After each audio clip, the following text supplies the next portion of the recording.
So, welcome everyone. I think that we are missing some people, but they might show up in, I don't know, 5 minutes or, well, just now I think, another 3, 4, 5 people. It should be crowded here because this has been so appreciated. Oh, there is coming a lot of people. So hurry up and find a chair. Yes, a lot of people. This must be the train from Lund or Helsingborg or something. Oh, yeah.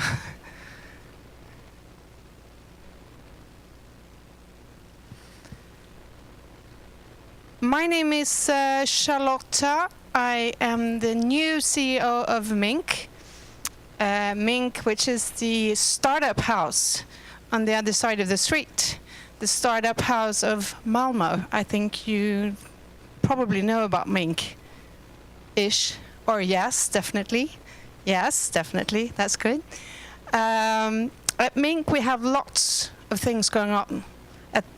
Just now we have the incubator, as you know of, probably, the accelerator, and so many other things. Just like we're trying to get our startups to match with corporates.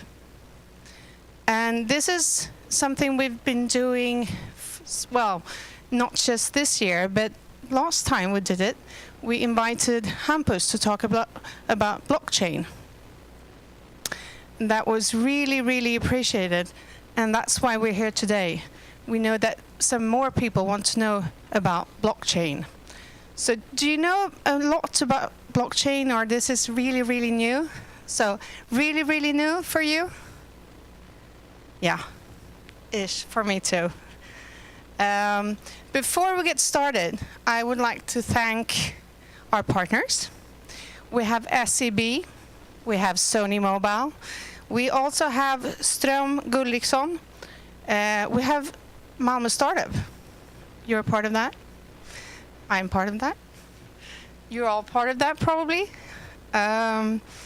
We also have Altitude Meetings, who provided this venue for us, which is really, really great, isn't it?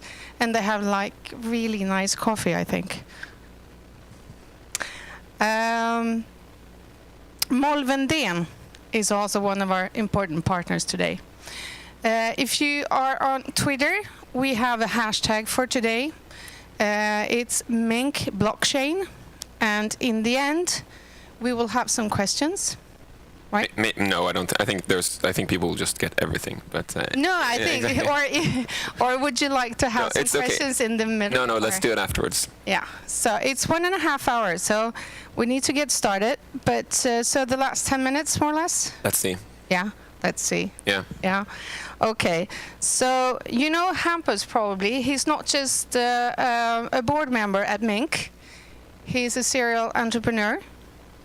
He is the angel investor, the best voted, the Nordic. Voted by some weird committee. Yes, that's true. Yeah. So, and you have kind of just fell in love with blockchain. That's my feeling, because you just, you can't get enough of it. You have really, really put your... I think I'm obsessed with a lot of things. Yeah, okay. I could have talked about fecal transplants as well if you wanted. Okay, that's another one. Yeah, exactly. If you want, I can actually switch. I have another deck prepared. Yeah, okay, no. I think we need this blockchain. So, well, welcome all of you, and welcome Hampus. Thank you. Thank you. So first, Charlotta started, but we'll continue with the micro survey. I'd just like to know, so who in here own any kind of blockchain? Who in here has built anything on any type of blockchain? So you want me to switch to the fecal transplant talk, or? Okay, so most of you are really curious about like figuring out the basics, and that's good because this is not a tech talk. I think talking about blockchain, I can tell you, is kind of like talking about Linux or something. There are some people that are very, very religious about it.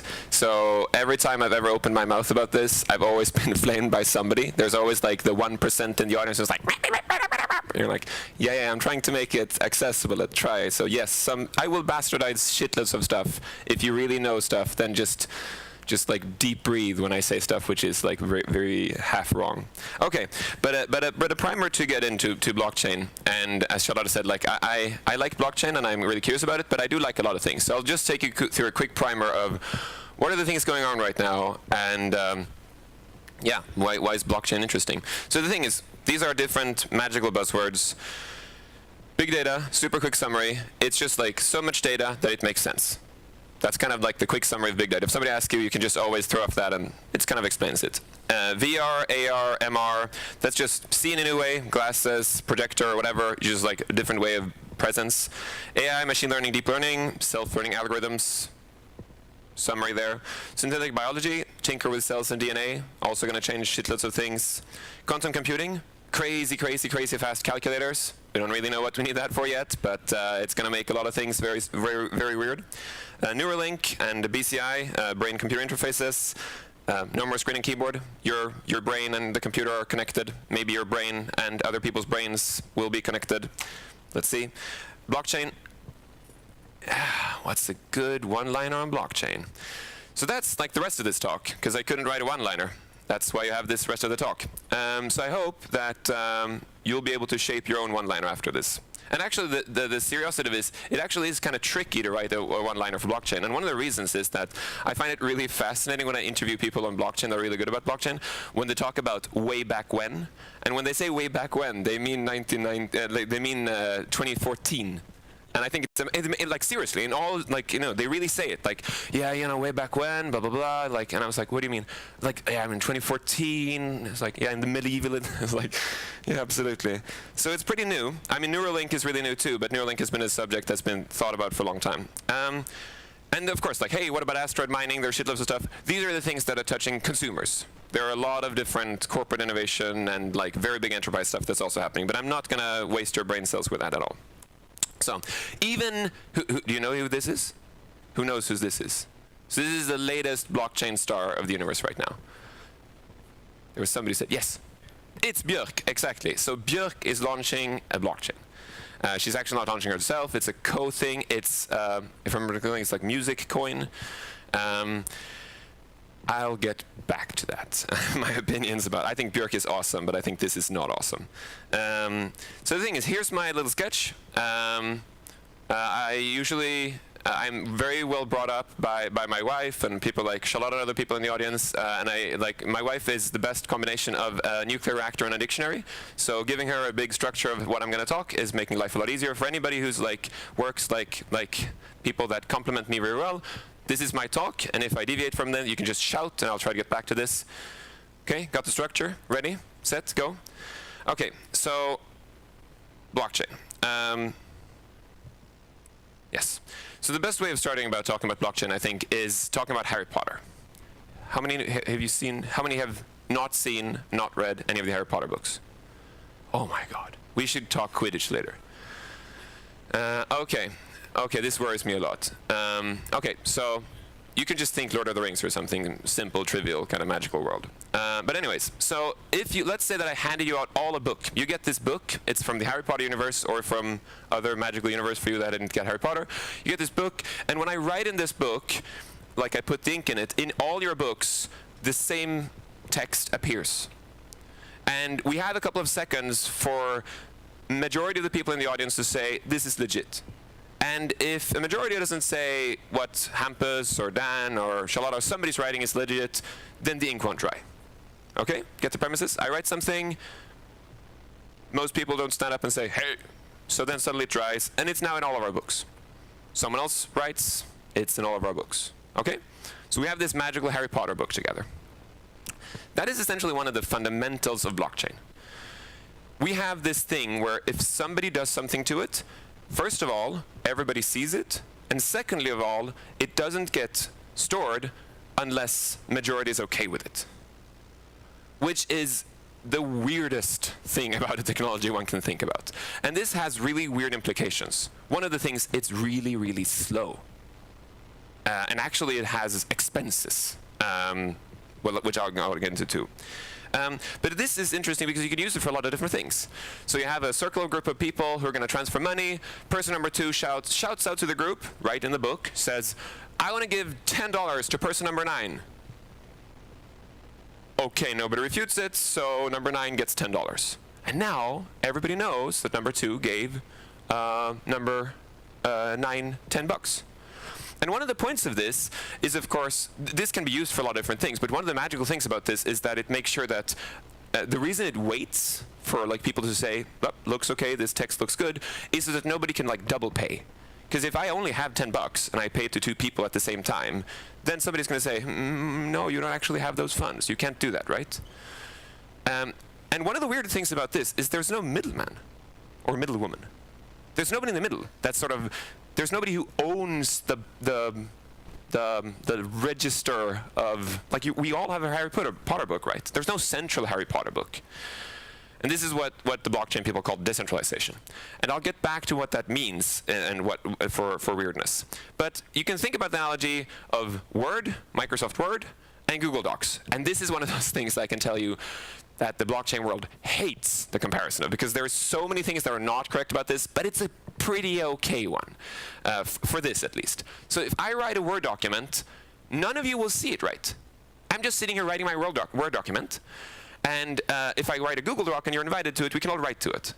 And of course, in a Word document, there's no this refutability, but we all just write to it at the same time, which makes it a total mess.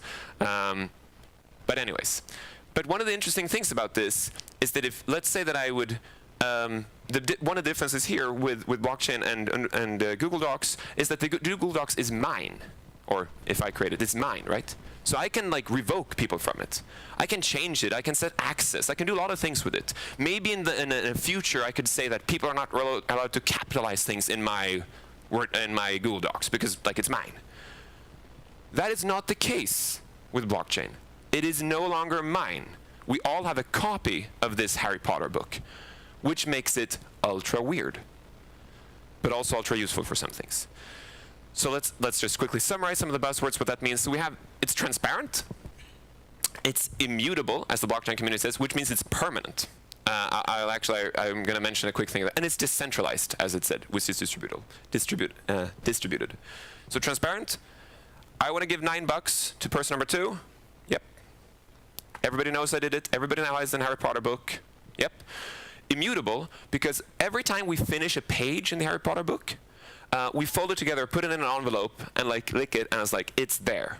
And it's always there. The first actually few transactions, or the few whatever it does, those are actually, like it can be refuted. But as soon as like a paper is filled, it's forever there. It is immutable. And it's decentralized because everybody has the book. Like let's say I hand out this book to you, and now I decide, I just hate this crap, I don't want to be in this game anymore. I just stop using the book. Well, first of all, my book is continuously going to be updated. And the system's going to work even if I left the scene. It's like people keep writing their books and it still works, right? Which is really strange. And this creates 2 really magical effects that are fundamental to the blockchain world. And that is trust and alignment. And if you summarize anything, if you want the one-liner thing, let's try to use the trust and alignment thing. Trust and alignment is going to be a super key important thing that almost no other technology has built into it in this sense. So if you're sitting here thinking, oh, should we use a blockchain technology? One of the things is this okay? Is trust and alignment a central core to what you're trying to build? And are you okay with having total transparency, total immutability, and it's totally decentralized? I'll loop back to what that means for you. But like, this is a good thing to start storing in your back of your head. So now I'm moving down the chain here. So let's go into Bitcoin. So Bitcoin is a blockchain. So blockchain is just the concept of the thing I just told you. It's like, it's the Harry Potter book. It has no purpose. It's literally a mathematical paper. Weirdly enough, you will sometimes remind me, my oldest brother actually wrote one of the core concepts of blockchain way back when, proof of work. And when I was a kid, we were skiing. This was my goddamn childhood listened to proof of work discussions, and I never understood why it would be even remotely important how you can have this virtual world of non-cheaters and prove if somebody cheated, and because my brother maybe didn't present it the best way, I don't know, maybe, or I didn't get it, or maybe as a kid, I don't know. But anyways, so Bitcoin is a blockchain, and Bitcoin isn't as old. There have been instances before, but the best way of thinking about Bitcoin is that it's a perfect gold. So let's say I have gold. So I have this big ingot of gold. I go to Solda and I want to buy a cup of coffee, and they say the coffee is like 6 grams of gold. I shave it off, and they weigh it, and like, yeah, there we have it. That's great. Now I get a cup of coffee. It's kind of complicated. It's unnecessary for a lot of things. It's really good because it has a limitation to it. There's not infinite amount of gold, but it's heavy, right? It is actually not like you can't infinitesimally slice it. Actually, shaving off 6 grams is going to be really stupid, or a lot of hard work. But there's one amazing thing about gold, which I actually honestly really don't understand, and that's like the world has just decided that it has a value. Which is really strange. We should just be trading like really good books instead or something, which actually has value. But for some reason, people have just decided that this is like we have a common thing here, and it's like worldwide. And it's not there are countries that can try to fiddle with it, but it's hard. The dollar run by a country, right? Gold is decentralized. The price is transparent. Transactions are not transparent though. People can nasty drug lords or whatever, people doing nasty stuff that are evil can trade in gold and nobody knows. And it's really, really, really complicated to handle. Bitcoin is amazing in that sense because Bitcoin, we all agreed exactly, yes, it changes every second, the value of Bitcoin. But we all have the same currency. We trade it. Theoretically, we could have infinitesimal slices. Currently, we can't, but it's getting better. Right now, it's not heavy as gold is, but it is energy crazy. Mining Bitcoin is like on the scale of running house energies right now, which is kind of ridiculous. And there are a lot of good protocols being added that makes it actually work. Bitcoin could be the best upgraded gold we've seen of a world currency where we can just have one currency. We can just stop ignoring all these countries that run their little monopolies of their own currency. Because why do we really care? There are a lot of weird stuff about local currencies. So if you look at Bitcoin then, it is, and this is the same 3 words, but it's transparent, which means that it's actually not very good for criminals.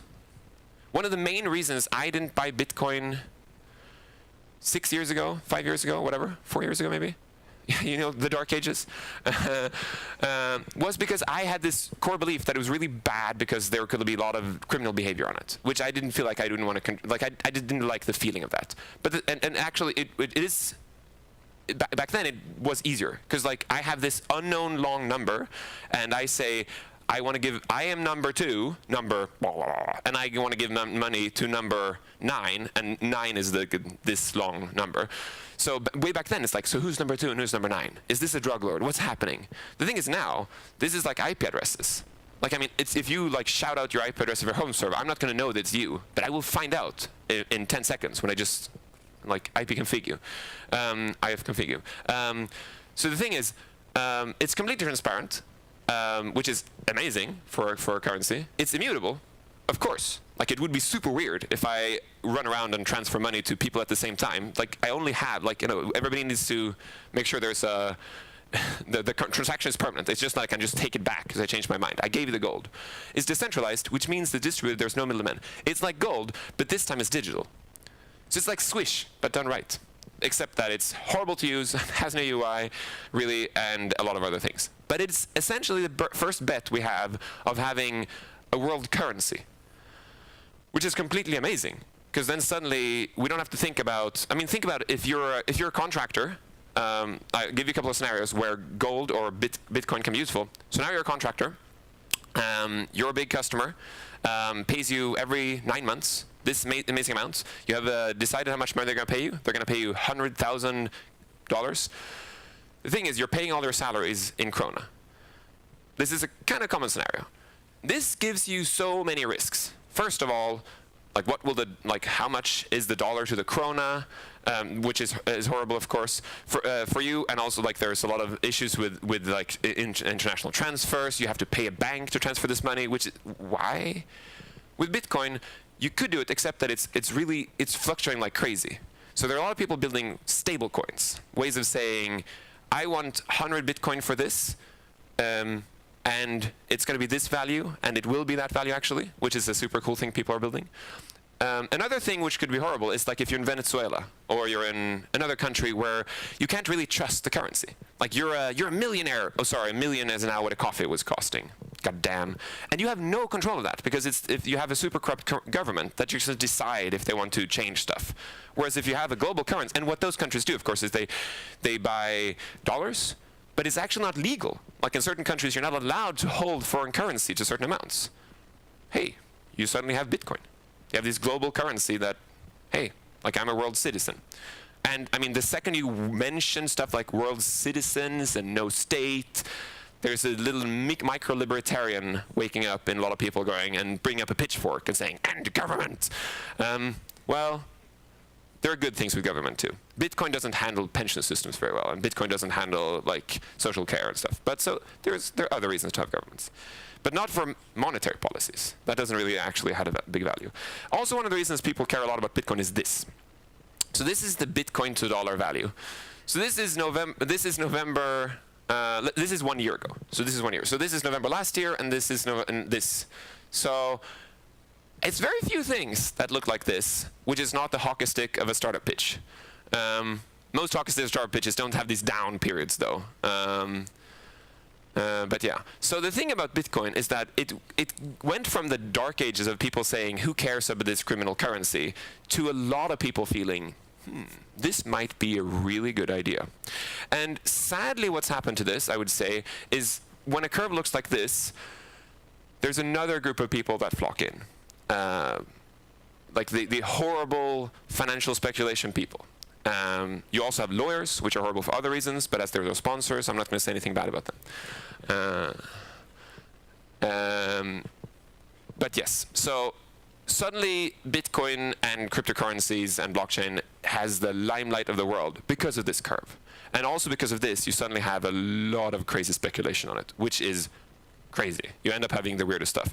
And Bitcoin is actually, even if the curve of Bitcoin is more extreme than Ethereum, the Ethereum curve, which I'm going to get into soon, well, I'm not going to like just show you the Ethereum curve, is more crazy. And that has other reasons. And I'm going to get back to that. So that's Bitcoin.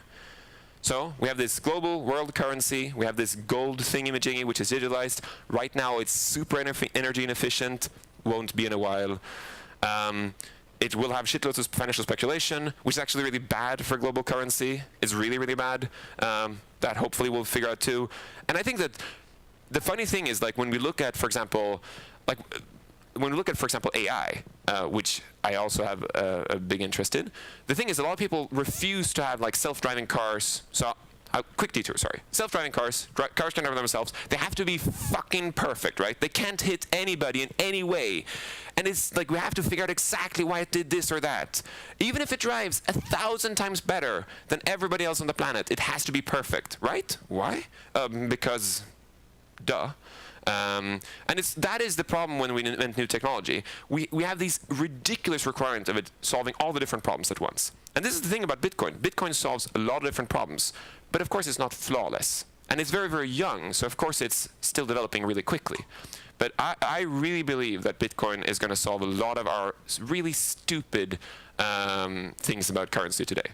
I think I have no idea why a country has a currency, except to protect its like powerful princes of the country. And then going to Ethereum. So I think this tweet summarizes so many things that I'm trying to get back to. So the tweet says, I don't think the Bitcoin and Ethereum communities can be any more different. And I think this actually summarizes it really well. The Bitcoin community is kind of it has this kind of prepper kind of feel. We don't want government, everyone for themselves, protect security. And then you have the Ethereum community, which is like, everybody's welcome, it's awesome, we're building this global brain, it's going to be great. And the biggest complaint the Bitcoin community has about the Ethereum community is that, well, it's not very secure always. Like, I mean, the Bitcoin people are like it should not be tampered with, period. Like, we're building gold here. If somebody can do anything fiddly with it, we can't trust the gold anymore. The Ethereum world, they're trying to build the world computer. They're trying to build a new operative system for the world. Like, they're developing a lot of things. If people can build anything they want, which means that you have a lot of really weird stuff going on. And it's even more young than the Bitcoin community. So, like, 2 days ago, $150 million was lost in the Bitcoin community and the Ethereum community. And it was like by a simple little bug. And it happened a couple of years ago again. It was $50 million that time. And it's like, when it happens, some people, like all the Bitcoin people are like, I told you so. And all the Ethereum people are like, yeah, come on. Okay. It's like, there's so much good innovation going on. It's just $150 million. But it's not $150 million by like the Saudi sheikhs. It's $150 million distributed on shitloads of people. The good things. It's monopoly money. The people who made it were nerds like me and others here who bought it for nothing and suddenly find out having crazy amount of money. And like, if they suddenly lose half of their crazy amount of money, hey, it's like if somebody takes half your money in the end of the Monopoly game, it's like, come on, it's not real money. The thing is, it's real money, so it's kind of weird, but it's not really your money. I have a friend, a good friend, who many here in the room know, which I just found out the other day, that he, a couple of years ago, his laptop was stolen. And he had bought Bitcoin on it and stored it on that. Of course, like storing Bitcoin, of course, like you store like numbers. So like you just have it on a file on your desktop way back then. And some people still do. And his laptop got stolen. And the other day in the kitchen, we were having a quick discussion. How much did he lose? And he lost $30 million. And when you ask him about it, he's like, yeah, I mean, I didn't spend $30 million. I mean, I spent 10,000. And it's like, well, that's a lot of money, but I learned a lot. And I'm like, what? What did you learn? And it's like, yeah. So it's one of the most impressive way I've seen losing $30 million without being too, it's like if you celebrate how much Monopoly money you have at the end of the game when you're winning, nobody's going to be impressed because it's still Monopoly money. It's kind of different here. But so this is a good start to go into Ethereum. And Ethereum they're trying to more build building blocks for stuff. So Ethereum, when blockchain was started, it was this idea that we had these concepts, and then Bitcoin was an instance of that. It's like, hey, we have a way to do gold. That's really great. But then one guy, and actually just I have to, like, for anybody who doesn't know, blockchain itself is created by this mystical character that nobody knows if he or she even exists, or if it's a community of people, which also I think is just a lovely thing that too few people have done. So it's Satoshi Nakamoto, which is like, is that even a person? And every year there's somebody who finds the Satoshi Nakamoto. It's like, this is the guy! And like they hunt up these people in whatever, anywhere. And it's not Satoshi Nakamoto. And still people don't know. And actually earlier this year, the NSA said, we know who the person is. We will not tell the world. And it's like, the NSA? Wow, that's the first good use of them. That's pretty interesting, but they won't tell us. Ethereum is another hero in this community, Vitalik Buterin, who is just going. It's kind of tricky that, like, when you're trying to build stuff on top of, when you're trying to build your own systems that are immutable, transparent, decentralized, it's very complicated. It's like beyond complicated. So what if we would build a system that allow people to build stuff instead of, like, having people to mash together something which is intended to be gold to make an application. So he was starting building Ethereum, and Ethereum essentially is the same Harry Potter book. And I know for people who really know about this, it's not a Harry Potter book, but okay, stay with me here. It's the same Harry Potter book, but now there's a first page in this Harry Potter book. Has probably a nice, like, literary name. It has this first little page. And every time somebody writes in this book, we read the first page and do what that says.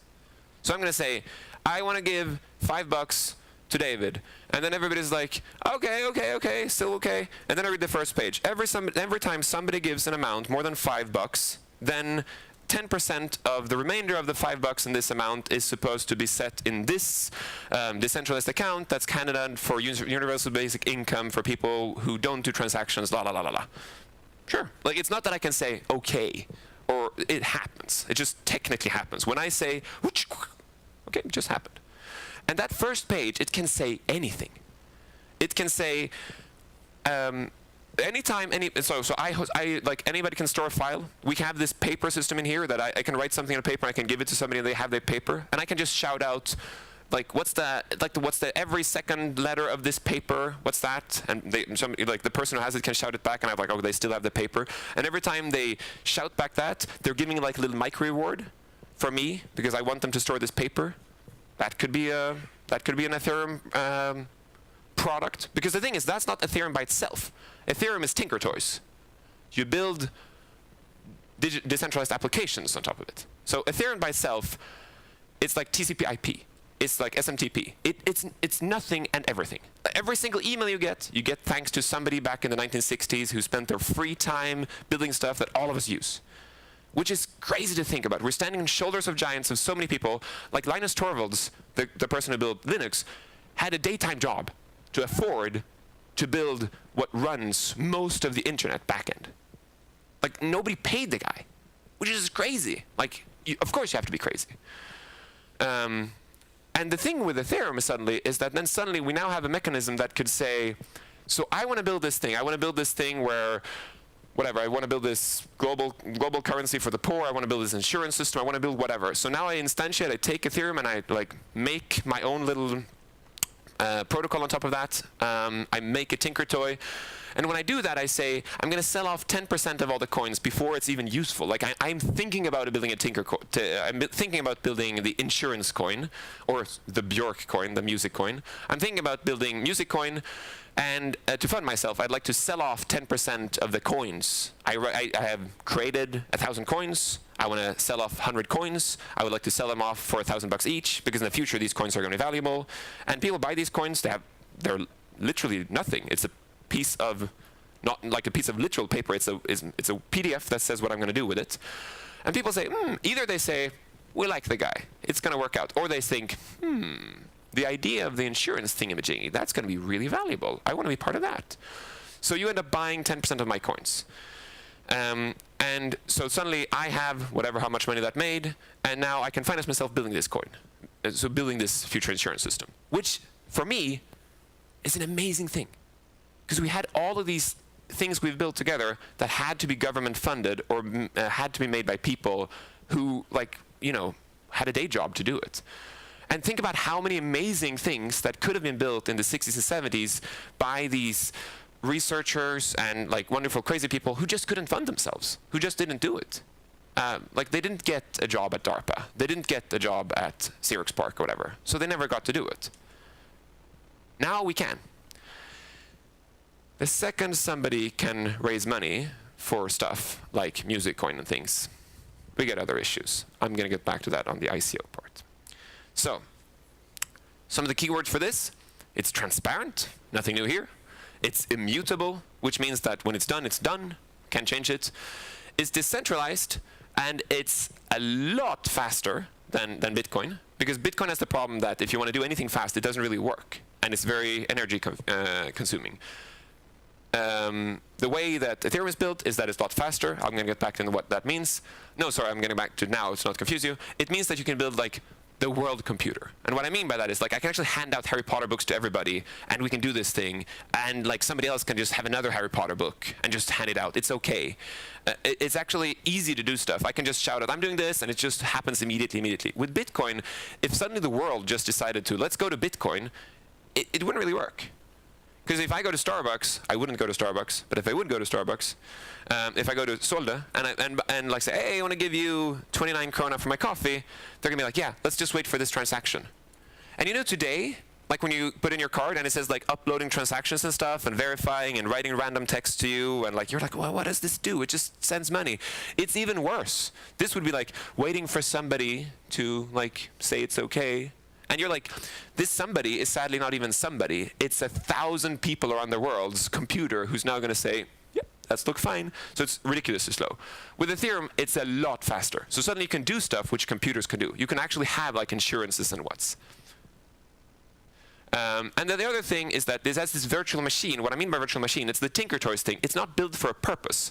It's built so you can build stuff on it. So it's Tinker Toys that anybody can use and say, I want to build something with. Does this make any sense, by the way? So I'm just is it just when I go to yoga, the yoga teachers always tell me to have my mind on the mat And I feel like when I'm speaking, I'm always trying to have my mind not only on the stage, to trying to figure out what's going on in your head. I feel like when I'm talking, I'm getting on the yoga mat and it's like being here in my own world, which is bad. Good. Okay. I get that it doesn't make total sense, because this doesn't really do for anybody.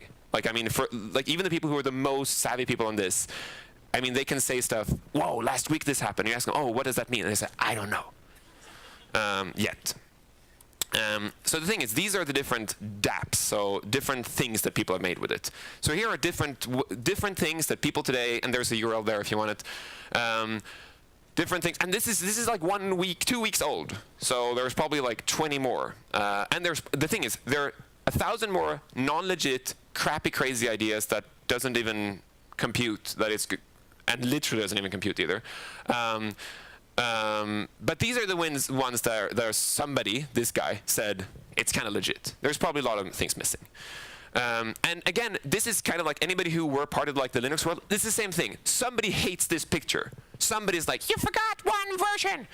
It's like, yes, yes, yes, come on. But there's also some ways that this is not legit. So the thing is, here's everything. Like these are different currencies built. And of course, there's people who take it and actually here, these are blockchain projects, not only Ethereum projects, but some of these are built on Ethereum. So they're just like, you take Ethereum and then you make something else. You don't have to take Ethereum, you can just go from scratch. But there are a lot of different things. There are people who build like databases where the database is completely transparent. There are people who build file storage. There are people who did voting systems. There's people who did communication systems. I'm seeing if I come up with something really fun about this. But there's so many different things that are being built. One of the interesting things, one of the first instances that were actually built, and I'm going to use that to get into the next ones, was that people build escrow accounts. So I'm going to say this twice to make it for like a third of the audience knows exactly what I mean, and for the rest of you, they build Kickstarter. So now the other third of the audience knows what I mean. So what they've built is a thing that on this first page, it said, Hampus wants $1,000. He will get the $1,000 when there's $1,000. Then people gave him. Before that, he won't get anything. And if he won't get $1,000 for his I'm selling off 10%, all the money goes back to the people who wanted to give him money. Exact like an escrow account works, and also exact like Kickstarter works. That was like one of the first reasons that Ethereum was like used. It was really great. It was saying, so can people support my project? I'm thinking about building insurance coin, and like everybody, nobody wants to give me $10 if I don't get my $100,000, because I'm not going to be working for it if I get $5, right? So nobody wants to be the first one giving me $5. But everybody's fine with giving me $5 if they know that I won't get the $5 unless I get all the $100,000. So what happened is that somebody built this, well, actually, long story, but it was built and it worked. So that's the way you fund these projects. Anybody just says, I want money, I will get the money when it's triggered, and then you do this. And that's one of the things actually it's very interesting for, because suddenly you have an amazing way of doing escrow. What also that means is you get something which is called ICOs, initial coin offering. And these are the amounts of, so initial coin offering is when somebody says, I'm selling off part of my coins to finance the thing I'm trying to do. So it's coming from the word initial public offering, like IPO, but this is ICOs. And it's pretty recent. Again, like last year, there's almost none of them. This year, there's plenty of them. The yellow curve here is the number of ICOs per month. So you like January is like 3, April is 17, August is 73, and then I actually stopped updating it mid-September here. So this is like, you can just go online. Funds collected is kind of interesting. So this is this is in $100 million. So in June, there was almost $100 million. So like $1 billion collected in this. Some of these projects are people who've been working on this for years, super legit. People really know what they're doing. They're trying to build the new infrastructure of the world, this world computer, we're ever going to solve this thing together. Some of these are just crazy scams. Just crazy scams. Like every week, there's somebody who just says, we're going to do a blockchain on this. There's a blah, blah, blah. There's a coin for this. And because you have essentially two kinds of people that used to be. You have the nerds who made monopoly money. So you bought whatever 50, 100 Bitcoin back in the day when it was $7. Now suddenly it's crazy money. So like you have crazy money, and then somebody you know says, so I'm building this future insurance thing. You're like, I have fake money. You can have 10% of my fake money, and I'll finance you. So here's $100,000 because I want the internet to be built, just as I wish I could have financed SMTP or TCP/IP in the back in the day.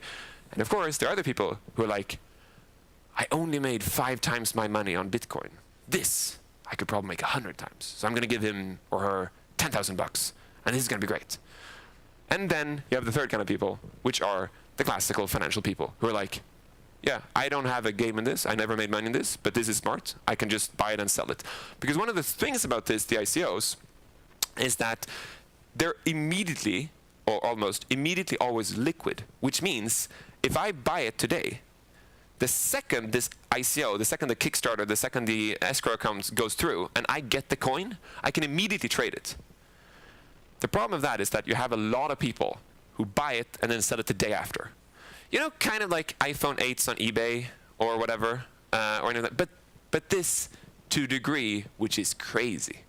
So there's this crazy speculation in this. A lot of people wanting to make a lot of money quickly. And in the Ethereum and also the Bitcoin community, there's a group or like a tag people use, which is called holders. Holders are people who just, they buy and they don't sell. So it's like they want to stay in this game, they want to build this world, they're not here to make money. And of course they might make money long term, but they're here to support it. And yeah, just want to mention that word because that's a useful one.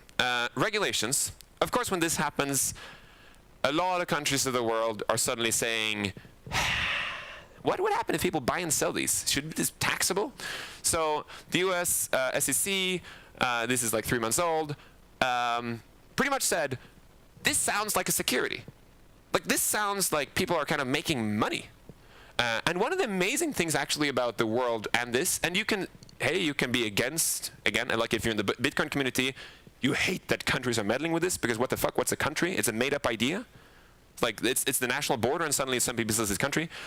But one of the actually really impressive things is that a lot of the world has actually very, very quickly reacted to this and actually started to think. And actually to me, it's been a massive surprise to see actually some countries are pretty smart. Like one of the amazing things that the SEC did is the SEC didn't go out and say what they mean when they say something is a security. They said these things could be seen as a security, which means that you're always at risk when you're doing this. Which means they just put a lid on the speculation, which they kind of haven't, but they could be doing it. If they went out and said, when people are doing this, and that you could see as speculation, and therefore we're going to tax it, then hey, this is a crazy pot of innovation, and actually has other aspects of pot in it. Then it just immediately people would just make this other coin that have no of those aspects. The thing about this is they did it vague, which makes it really hard for people to just circumvent it completely. And interesting enough, they have actually not. I get the feeling that even if country by country by country goes out and says, "This is like people are not getting rich quick on this. This is if they do, they're going to be taxed." They try to put a lid on it, but even so, it hasn't stifled innovation, which I think is very interesting. And then you have these crazy jokers. So you have Estonia that comes out and says, "We're going to do Estonia coin. We're going to do a country coin, and you're going to give like residency for having." It's like, okay. What does that even mean?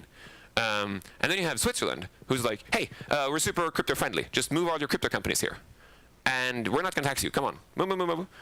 And today, if you pretty much set up, there's like a playbook how you set up one of these companies. And one of the things is you set up a company in Zug in Switzerland, which is crazy. It's a small canton. And anyone who's ever been to Switzerland, it's not kind of the one, like the most progressive part of the world otherwise. They still have a government of like 5 or 6 old dudes, like literally 6 old dudes. Not like, I mean, a lot of countries have very male dominated things, but this is old school. But Switzerland, hey, we're the cryptocurrency the crypto nation of the world. We're going to be super crypto friendly, and nobody really knows what this means. Like nobody has a clue what this means. Is it great? Is it not? And actually, I talked. I do a little micro podcast to learn about this, and I talked to Julie Maupin, who's at Max Planck's Institute the other day, and she had a super interesting. We had a super interesting discussion about this, where she was really saying any country today, which is like a big country that like have control of their fiduciary policies and have a lot of things to lose from transparency, they're going to be the last people on the bandwagon of this. They're just going to sit and wait, like the U.S. and Germany and other countries. They're just going to sit and like, yeah, like that's fine, like go on. We're not going to be on it. If you're Estonia, you have nothing to lose.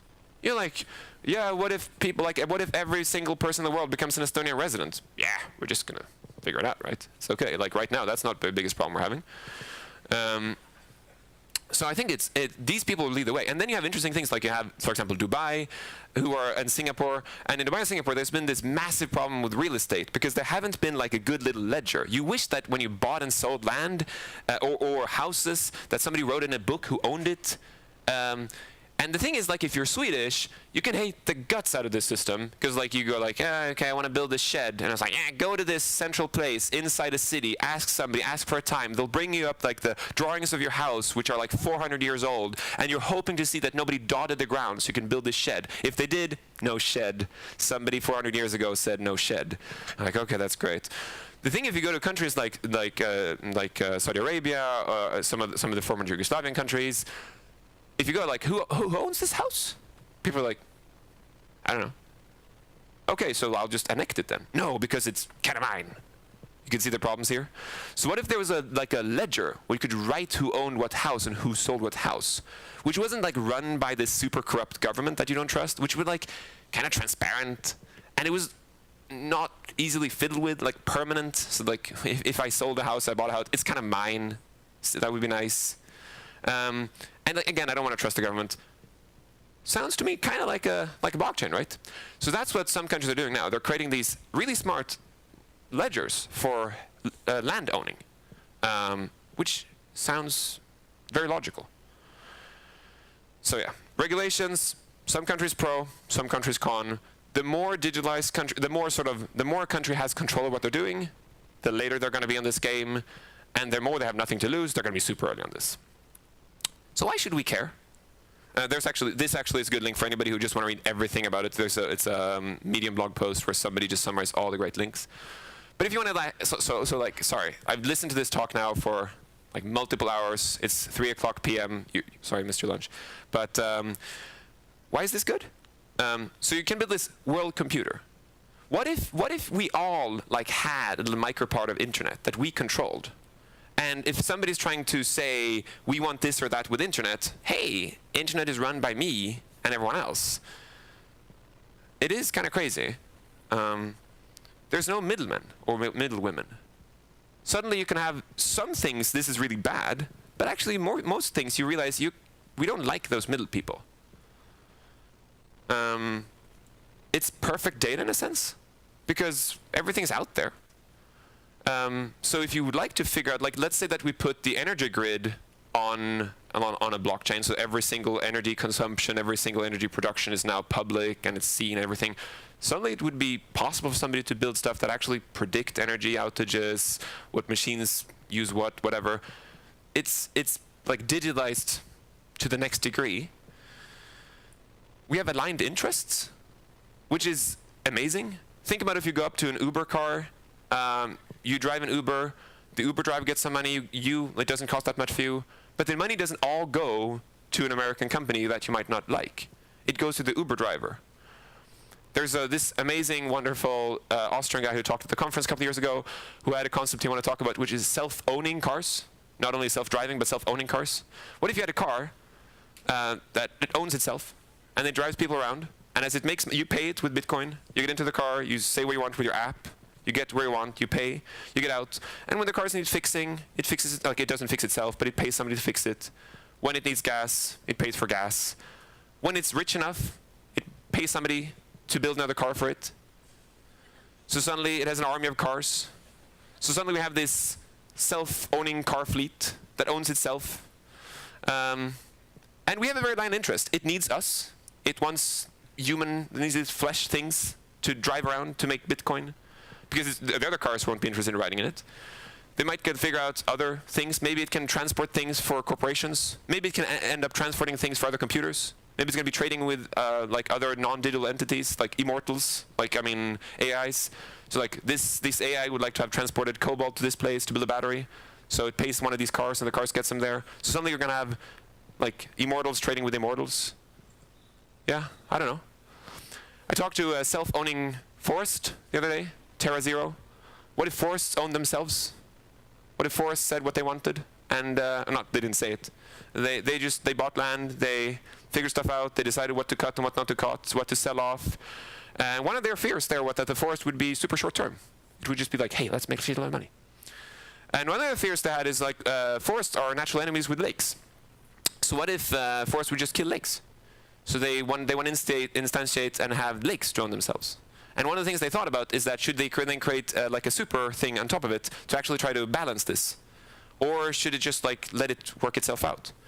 And so, what would the forest want if it owned itself? Like, could even somebody hear a tree if it fell and the forest owned itself? I don't know.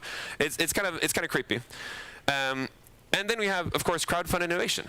Suddenly we can all say together, like, we want this and we can pay for it. What if you had this organization, this digital organization that owned and ran itself, that you said, whenever I buy toilet paper, these are the parameters I care about. Whenever I buy toothpaste, these are the parameters I care about. Can you, digital web page thingy, company, not sure what it is, can you buy toilet paper and toothpaste and other like things that I really don't care a lot about? I care, but like these are the parameters I care about. And as this digital entity like starts shopping more and more for people, like of course it's going to be great for all of us because we're going to have like cooperative buying, which is price good and like, you know, transportation good. But when this big digital autonomous organization sees, hey, there's no really good toothpaste for this, and like I have $400 million in the bank, like I'll just call it create this like innovation tenure. Like somebody wants to innovate this toothpaste because a lot of my buyers want it, and then suddenly we have this entity who can collect our opinions and do stuff and actually innovate on our behalf. I don't know. Should we tokenize? Last slide on this. So everybody's thinking, oh, should we add a token? So the first thing here, if the thing you're doing is better if it's not controlled by you, then it's a good idea. If you're trying to create a token so you can own and run this thing, it's not a good idea. Because it's not, you can't control it. That's one of the basics of this. It's kind of like extreme open source. You're putting stuff online, you're making it public for anybody. Anybody can just fork it, anybody can just take it and make it, but a version of it. That's amazing for some people. It's kind of like wanting to create a new standard. It's like, if you're people who love going into like these standard bodies and talking, you're gonna love this system. If you wanted to sit in your corner and code, you're gonna hate this system. If you're okay with transparency, ultra transparency of everything, it's gonna be good. Oh, sorry, that's the end of the list. Thank you very much. I don't actually know a lot about blockchain, but the things I know, I interview other people to try to figure it out. And now I'm done. Thank you.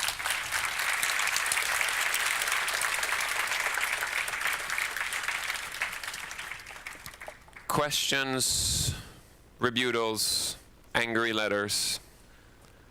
Yes.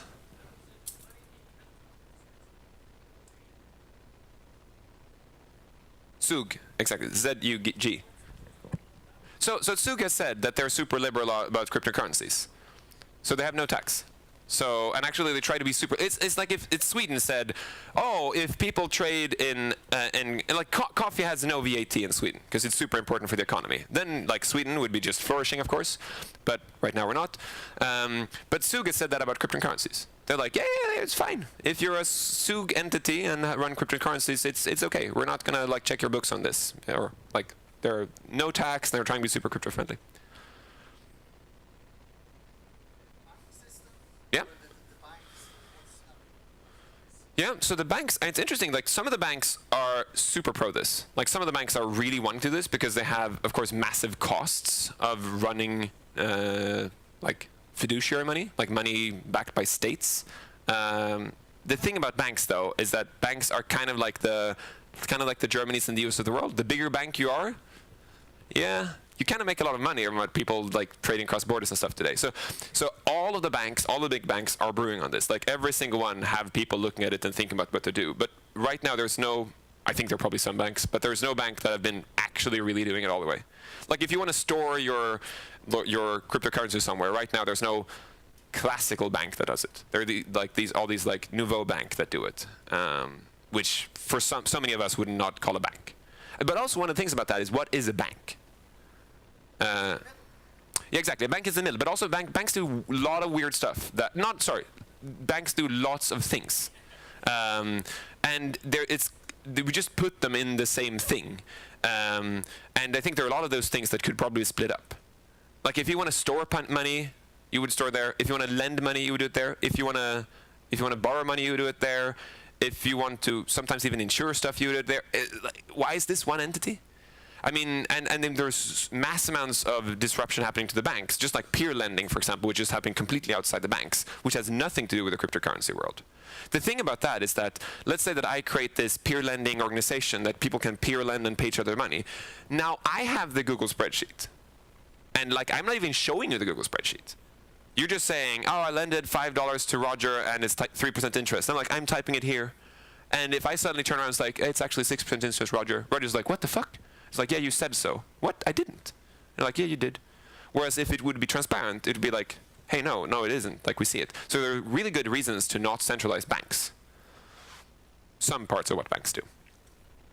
Yes?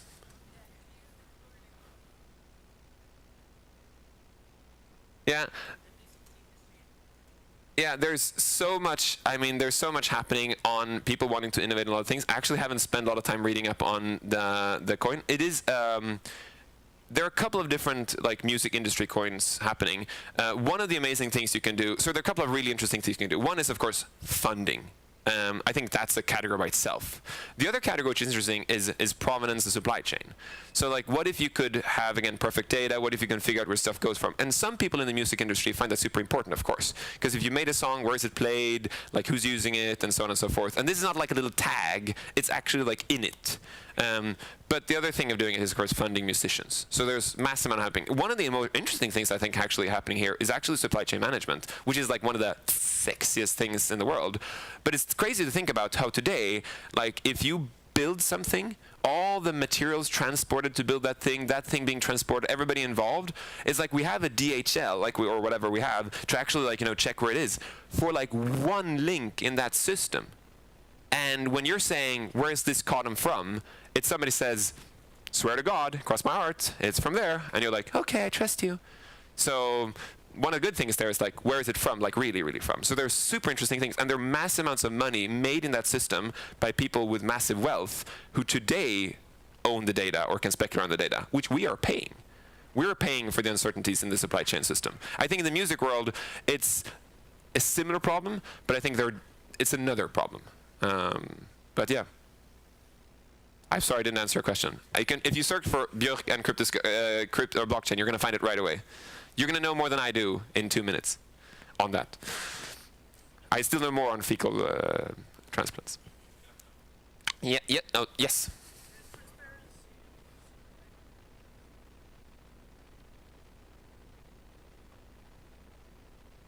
No. Yep.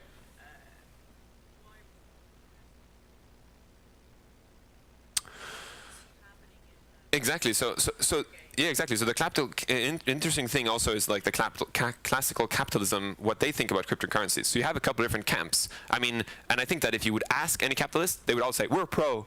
But I think that behind the curtains, people are like, so there are a couple of things happening. First of all, there's like one new crypto fund started like every week. There's like somebody who says, I'm leaving my job at Goldman Sachs and I'm going to create this new VC where I invest in normal, like classical startups, equity startups, but I'm going to allow the community of the world to invest. So give me, like I'm creating, like pay me in Ethereum or Bitcoin or whatever, or a magical like bank coin, and then I'll invest it here. That's that kind. Then you have VC funds, classical VC funds who only do blockchain. Then you have hedge funds that only do it so that you can trade them.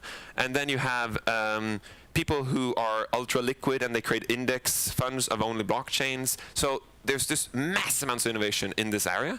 But I would say most VCs, or like, so not most VCs, most modern VCs look at this as if people create something where it has great utility and is worthwhile, they're happy to invest either actually in the company itself, which is kind of weird because you don't even know what that means. You have a company that's kind of worthless, but it's not worthless, it has amazing developers, but like it has no like real equity value.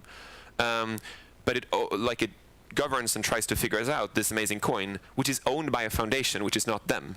So it's like they're investing in these people and hope that it's going to work out. But then there are other VCs that invest in the coin directly. So a lot of VCs they're trying to participate pre-ICO, sorry. So there have been a lot of like semi-scandals or ish. So, for example, Filecoin, which is one of the the bigger coins, like both monetary, but also I think innovation-wise, it's a very interesting one. The company I actually nowadays work for, which is I'm saying that, so a bias, was participating in the pre-ICO. So before they actually let it be public, some VC funds, I mean, Sam Altman, Andreessen Horowitz, and others invested. And then it would made public. And there are, of course, some people who think this is horrible because they're saying, hey, how come the capitalist gets to invest first? And at the same time, you could say, well, previously, they only, right? There was no participation from people, and then you could, from normal people. And then you can say, why are they giving a better hand? Well, if Sam Altman wants to help, do you think he should getting this slight advantage? I think he's going to help more than me. So I think there are all these things that people are participating in buying the coins because they think the coin itself will be valuable in the future. And of course, there's weird stuff about that because they could immediately sell the coin. So they could buy $10 million of the coin, the ICO comes in, they just sell the coin, and they just made $20 million immediately. And that's well, amazing. And they say, we're an asset, we're a hedge fund, so we don't really control this, we're trying to optimize. But then some of the good VC funds, they sign contracts that they cannot, that they're not allowed to. And actually now people are building Ethereum tokens of themselves to actually hinder that. So you're actually signing an agreement, you're signing an Ethereum contract, how you're going to hold the coin. So you technically can't sell the coin, if not punished. I mean, it's written in law, code law. So I think it's a total Wild West. There was a comment there first, or question there first, or is it still around? No? Sorry, it's yours.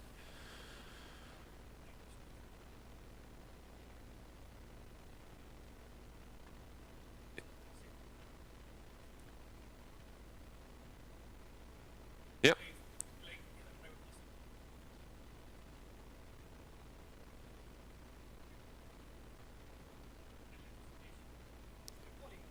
Yep.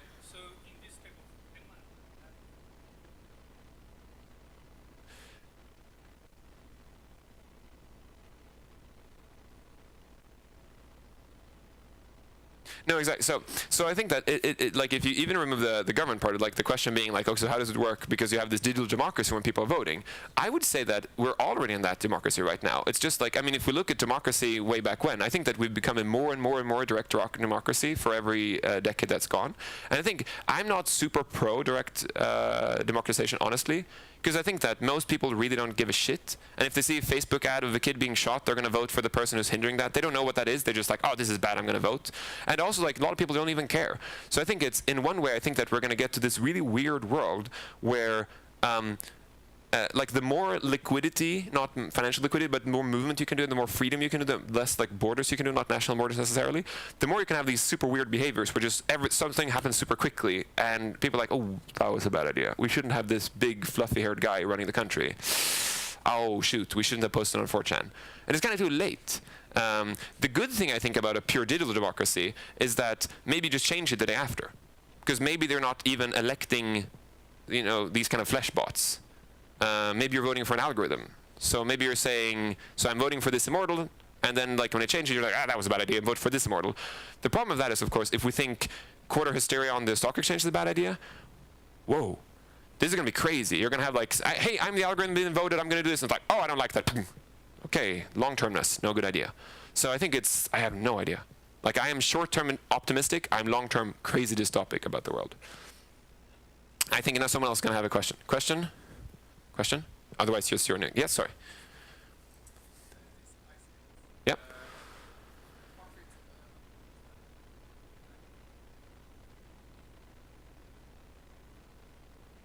Yep. Yuri coin. Yep. Yep. Yep. So think about it this way. I think the best way to describe that is IP addresses. So IP addresses is super weirdly distributed. IBM, they're big, so they're getting 55 million of them. It's what?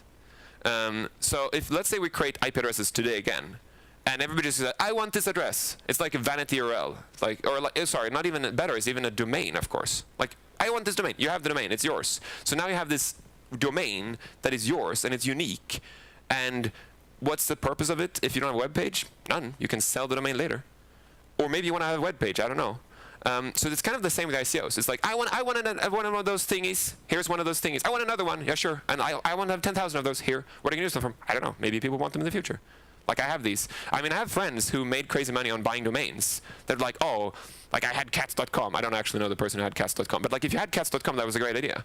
The thing which is strange here is, of course, in a sense, it's better because the Ethereum address or whatever, it's not like it's readable by a human. It's not like one version of the letters is better than another. So it's very nice in the sense that you were not the first one in who got cats.com. You got like 54356 really long. Congrats. So like you have this thing and you can sell it later. I think it's kind of like gold. Like I have an ingot of gold. Anybody wants it? For what? Other people want it. Oh, I want it. What are you using gold for? Yeah. Exactly. Oh, that does happen. Yeah. Yeah. Oh yeah. The thing is, the coin itself is rarely held by the company. The way it's usually built is that you have a foundation that owns all the coins, because you don't like what you don't want is two people in a shed, guys or girls, to say, "Do you want to buy this?" And you give them $150 million, and they have that, and suddenly you don't know where they are. And also the thing is, if you want to make this like consensus-driven and trust-driven, there's so many reasons why you don't want a country. Let's say that you create Swedish country. It's a Swedish company that has this, and then suddenly the Swedish government says, "Oh, we're going to tax that by 50%." Then everybody who backed it was like, "Ay." And also, like, there are all of these weird stuff. Like, what if that country just seizes the money, like as of Venezuela? The thing is, therefore, it's held by a foundation, usually then in Switzerland. And then that company pays the developers, which has like a GmbH or an AB or Inc. or whatever, who's get paid by this company for working for them. So it's not owned by them. And sometimes the companies do that they transfer 10% of the coins to themselves. They have 90% of the coins in the foundation. The foundation does this financing, like they bring in the money. The company itself sells 10% of their coins. So the company itself gets $5 million. This thing gets $500 million. The math didn't make up. I get that. So they have shitless money for the future to buy different things, but now they can fund their own salaries without transferring money like that. Who owns this? Who runs it? How does it work? We will figure out. Yep. Yes. Yeah. Yeah.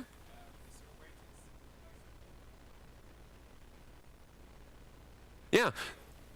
This is actually the thing too, which is interesting. But let's say that we would like to have self-owned pavements in our city. We could just write a paper saying that. We would love something like that. And then somebody comes along and says, "I want to do this." And it's like they're going to do it. And they're creating the coin and everything. Of course, you could say that you own it. But again, somebody could just copy your paper and say, "I love the idea." And they run around and creating this pavement coin, Malmö pavement coin. So do that, and the coin would fund that the pavements are going to be great, and fixed and everything. And it's funded by us, the community, and it's like, that's fine. We can do that. It's not controlled. That also makes it really Wild West, which is good. I think one of the things that I don't want to put the one-liner on blockchain, which I could do on the other, or want to do on the other things. I think for me, it's like women voting. And what I mean by that is like, go back. What is it? Well, I'm going to guess this is the problem with time travels. I have to figure out what year it is now. Okay, so go back more than 100 years. So go back like 200 years and ask people, 150 years even, 120 years. We have this woman here who she wants to vote. And like all of the world, not all the world, a lot of the world would say, she doesn't want to vote. They don't really want to vote. You would ask women, they would say, we don't know this stuff. Leave it up to the men. And like flash forward 50 years and somebody says, we're thinking about giving women 80% of the votes, and men like a woman vote is worth 0.8 and a man vote. People would just be like, "What? Are you stupid?"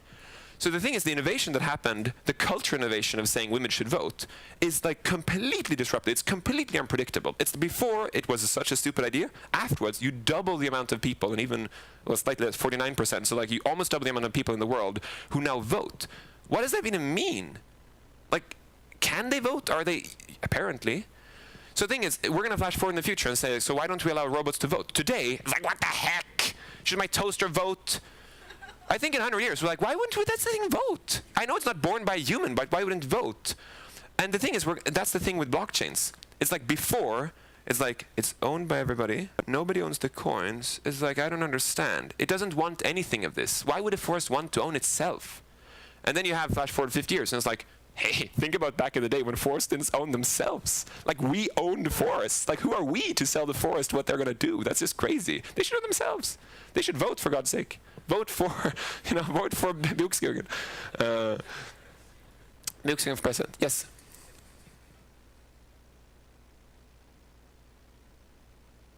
Yeah?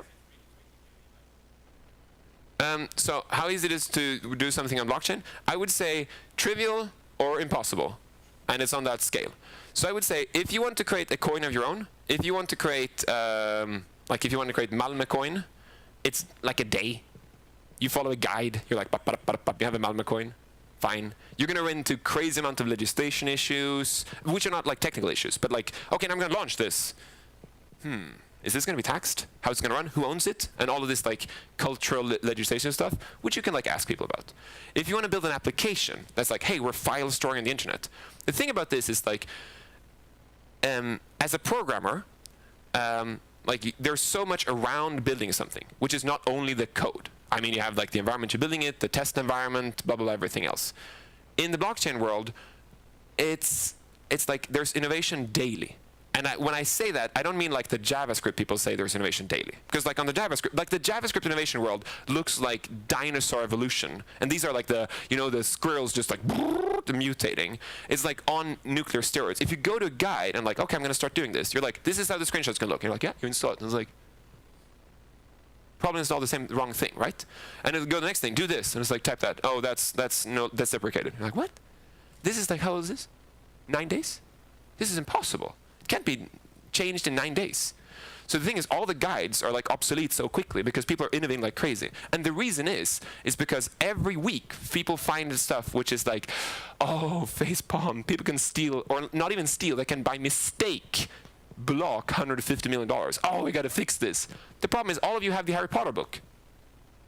So I'm like, can everybody hand in their Harry Potter books? We found an error on page 45.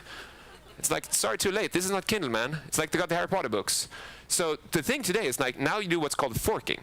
So you're saying, for everybody who's got a Harry Potter book, you're going to get an identical Harry Potter book, okay? And please, please only use the new one. And like, you got to remember, you saw the picture, the dancers and the preppers. Some people are like, hey, this is the legit coin. This is like Debian back in the day. I'm not going to use your shit. And some people are like, oh, I love this. This is so much better. I really want the new coin. So it's like, oh no. And then, oh no. And like every month there's like, oh no, we have 2 of these now. And then you just hope one would die. Or you don't. So yeah.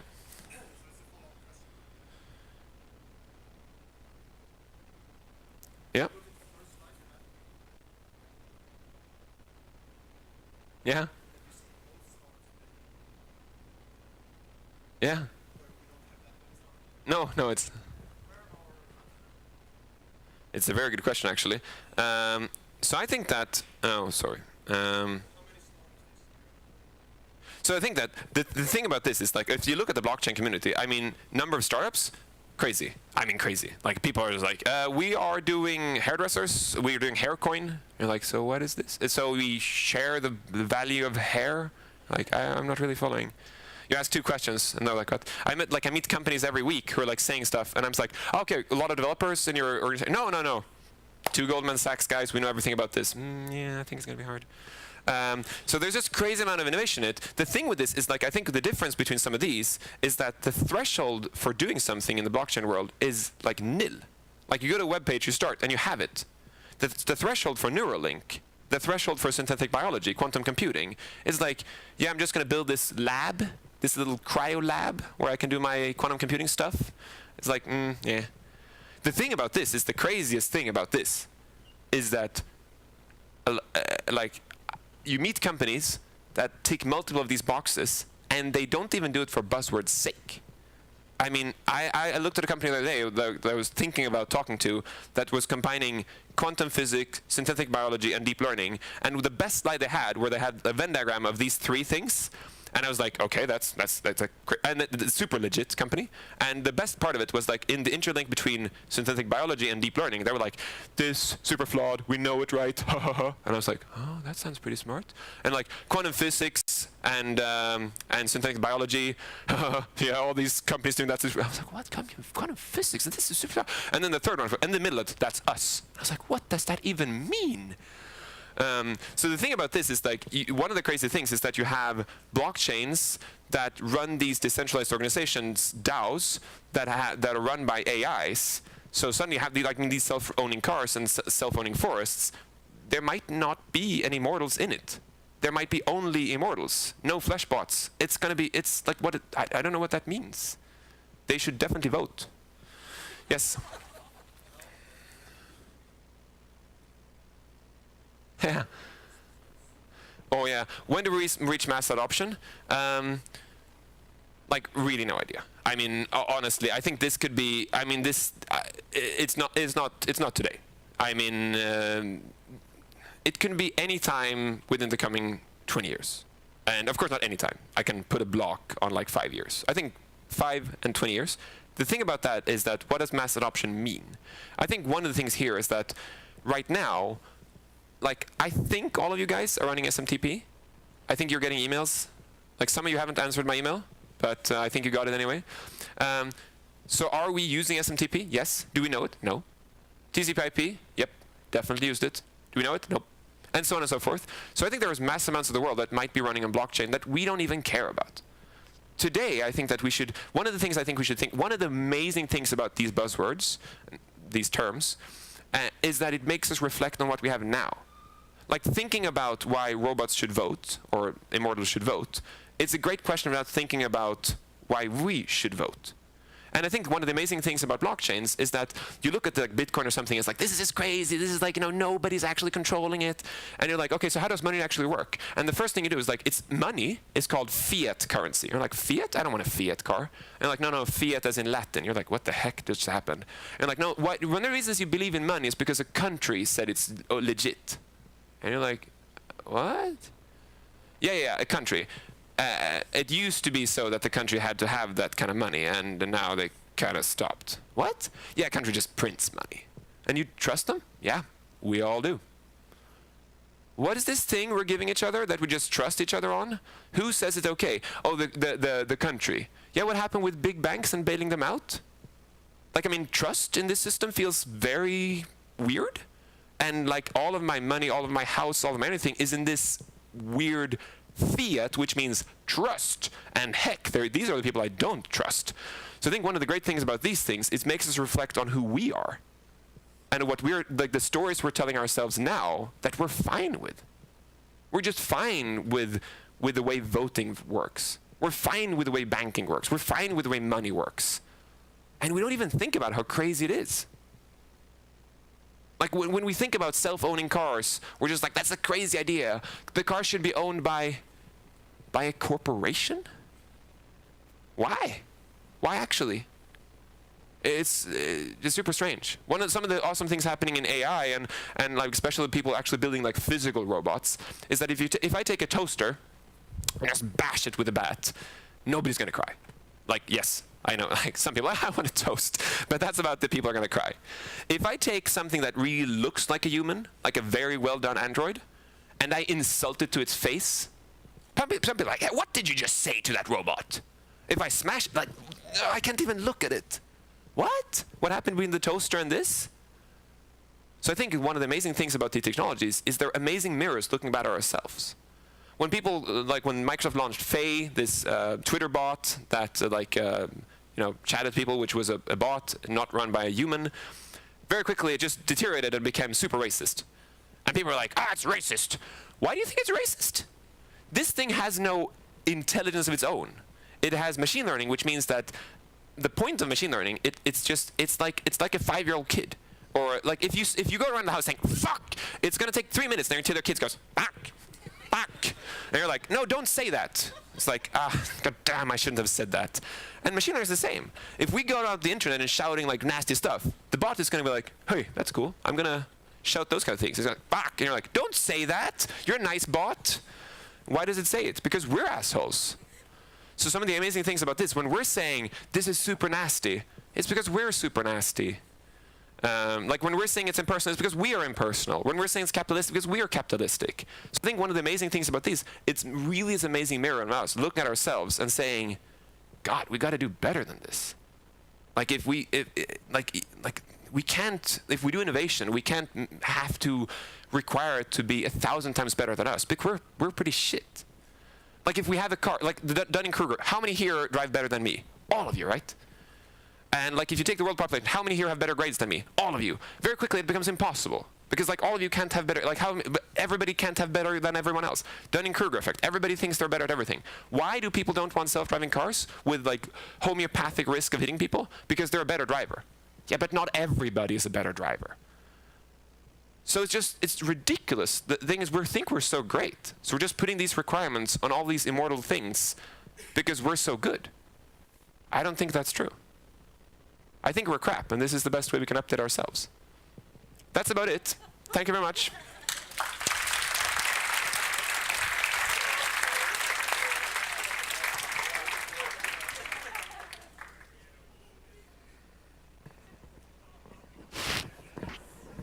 So thank you so much.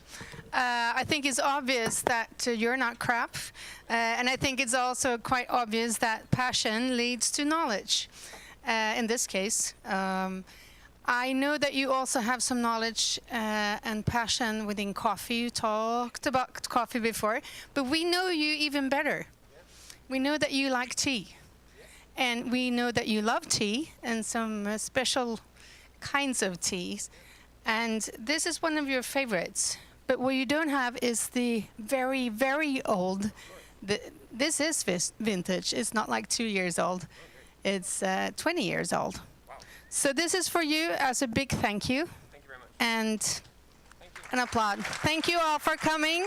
See you soon again. Thank you.